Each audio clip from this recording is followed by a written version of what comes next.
Merhaba arkadaşlar, Beceri Dükkanı kanalıma hoş geldiniz. Bugün sizlere etli kabak dolması tarifini paylaşacağım.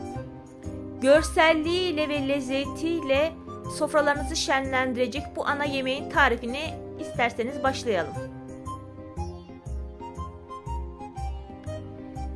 Ben önceden 4 adet kabağımı uzun uzun şeritler şeklinde güzelce soyup yıkadım ve göstermek istiyorum. Bu şekilde kestim ve size göstermek için tekrardan yapacağım.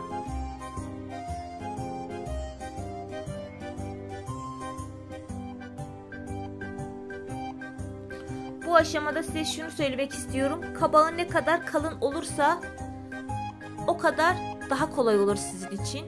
Sonuna kadar getirmiyorum arkadaşlar.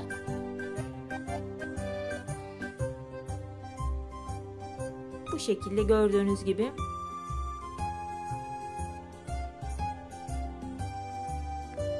Bir, iki, üç,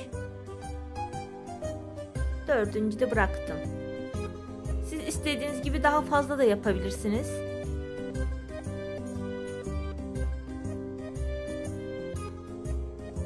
Yani yarıyı biraz geçmiş olmalı. Çünkü çok da fazla aşağıya gittiğiniz zaman kabak esnek bir sebze olmadığı için hemen daha çabuk kırılır, ayrılır. Onun için bayağı bir yarıdan aşağıda olmalı keserken, dilimlerken. Hepsini bu şekilde kesiyorum arkadaşlar.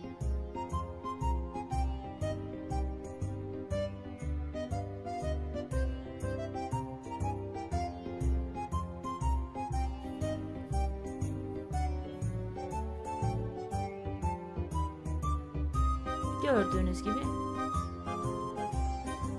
Şimdi iç malzemesini hazırlayalım. Bir tane büyük boy soğanım vardı. 2 diş sarımsağım vardı. 400 gram kıymam vardı orta yağlı. Tuz ilave ettim 1 tatlı kaşığı kadar. Yarım çay bardağı kadar zeytinyağı ilave ettim. Yarım çay bardağından biraz fazla bulgur ilave ettim. Çünkü arkadaşlar biz diyette olduğumuz için pirinci fazla kullanmamaya çalışıyorum. Birer tatlı kaşığı kimyonum, karabiberim, pul biberim, nanem ve kekiğim var. 2 tatlı kaşığı kadar kendim kuruttuğum domates kurum var. 1 yemek kaşığı kadar da biber salçam var. Bunları güzelce karıştırıyorum. Dediğim gibi siz isterseniz pirinç de kullanabilirsiniz. Arzuya göre baharat miktarını daha da azaltıp ya da çoğaltabilirsiniz.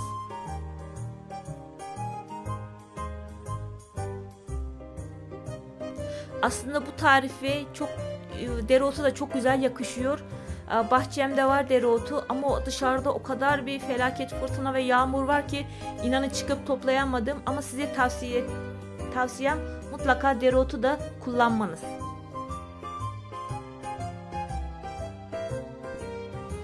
Ben bu şekilde dikdörtgen bir fırın tepsisi kullanmayı tercih ettim.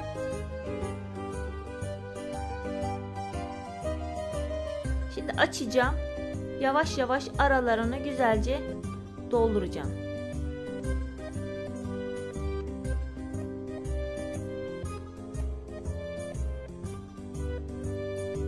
Farkındaysanız bulgur oranını ya da siz pirinç kullanacaksanız fark etmez, az kullandım kıymaya göre. Çünkü ne kadar fazla olursa o kadar dağılma olasılığı daha fazla olacak.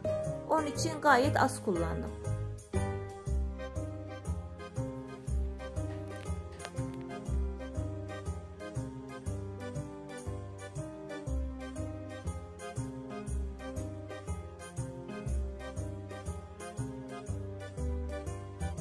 Hepsini bu şekilde yerleştiriyorum.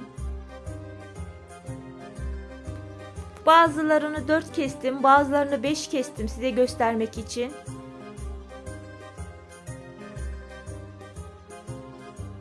Güzelce dibe kadar sıkıştırıyorum elimle ve düzlüyorum.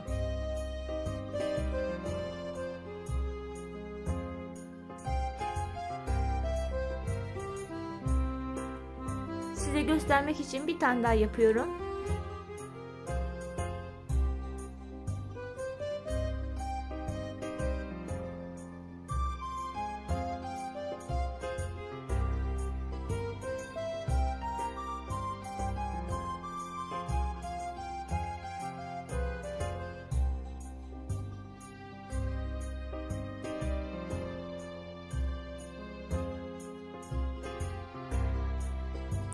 Hepsini bu şekilde yapıp tepsime diziyorum.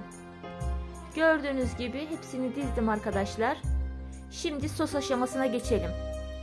Yine 1 yemek kaşığı kadar biber salçam vardı. Üzerine yarım çay bardağı kadar zeytinyağı ilave edeceğim. 1 yemek kaşığı kadar nar ekşisi ilave edeceğim.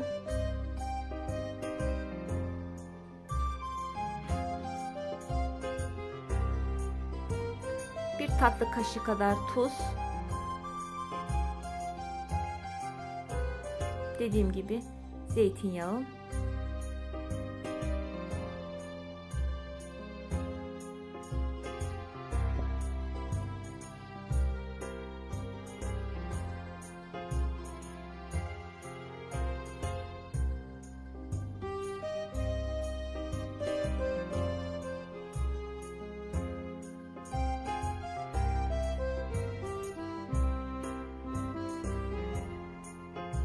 Sevmeyenler nar ekşisi de kullanmayabilir ama gerçekten denemenizi tavsiye ederim.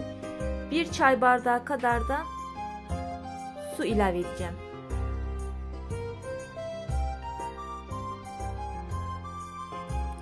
Yaklaşık 35 sıcak fırında, önceden ısıtılmış fırında 35-40 dakikada yemeğiniz hazır arkadaşlar. Ve videomun burasına kadar da izlediyseniz beğeni yapmayı ve o güzel yorumlarınızı mutlaka bekliyorum arkadaşlar. Tabii ki de olmadıysanız abone olup bildirim zilini de açmayı unutmayın lütfen.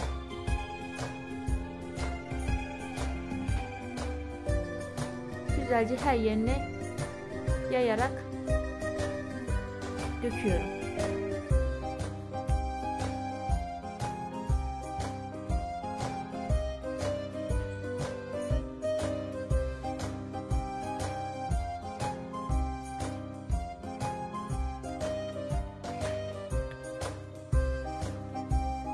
Size önemli bir şey daha söylemek istiyorum bu yemekle ilgili.